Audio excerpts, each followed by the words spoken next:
what are the default modalities of thought that comprise visual performance?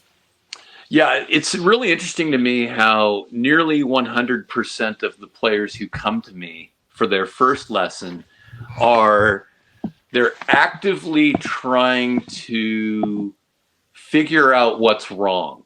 They're using their eyes to analyze their performance and detect errors to correct. Mm. And so, and then the other thing that they're doing is they're creating checklists of things that need to be done for a stroke to be executed. And so while they're doing that, they're taking blood flow away from the part of the brain that actually does it. And they're not able to see the ball. And then by the time they've gotten to point 3, the ball's already gone. And then they work their way into frustration. So they've clouded their minds with too many thoughts. So I see paralysis by analysis. I see checklist building. I see subjective judgments, good shot, bad shot, right? Mm-hmm. Dopamine fix followed by double fault, right? Yeah. So, I mean, this is one of the big solutions to that phenomenon of ace followed by double fault. Mm. Because that when you are having feelings of elation, then you're getting a dopamine fix, which then clouds your vision and makes you temporarily uncoordinated.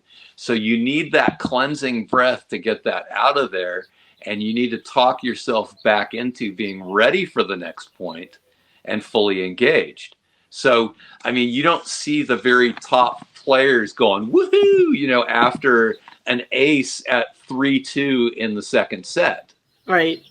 I mean, they'll do it towards the climax of the match when it's, winning a set or something like that. They will allow that, but they're gonna delay their gratification because all of that has an effect on your visual system. All right. Well, so it's all about maintaining kind of an equilibrium throughout the match and not allowing things like dopamine to get in the way of performance.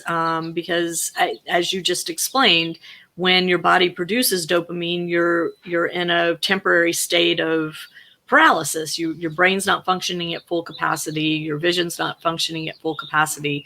So we don't want those dopamine influxes in the midst of competition. Well, no, I think we do want the dopamine. You will have the dopamine. It's going to happen. You're going to have elation. What do you do with it? You take a deep breath because you don't want it to affect you. Yeah, but you want that. That's why you play. It's for the fun. It's for the emotion, right? And then, like, here's another great example. Agassi was up.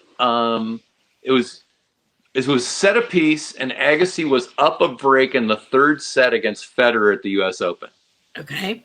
And they played a 25-shot rally, won by Agassi on a break point or something, and the New York crowd's going nuts, right? And during that moment, not seen by very many people, Federer did a Klingon death cry. He was like, yeah, right? Yeah. And so what did that do? He engaged himself emotionally fully into that match. Then he let it go, and then he won 21 of the next 25 points. Wow. I mean, he turned what was looking like he was going to lose the third set into a decisive 4-set victory.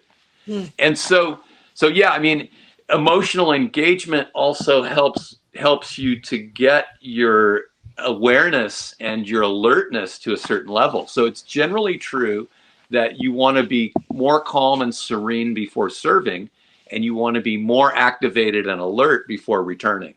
Interesting.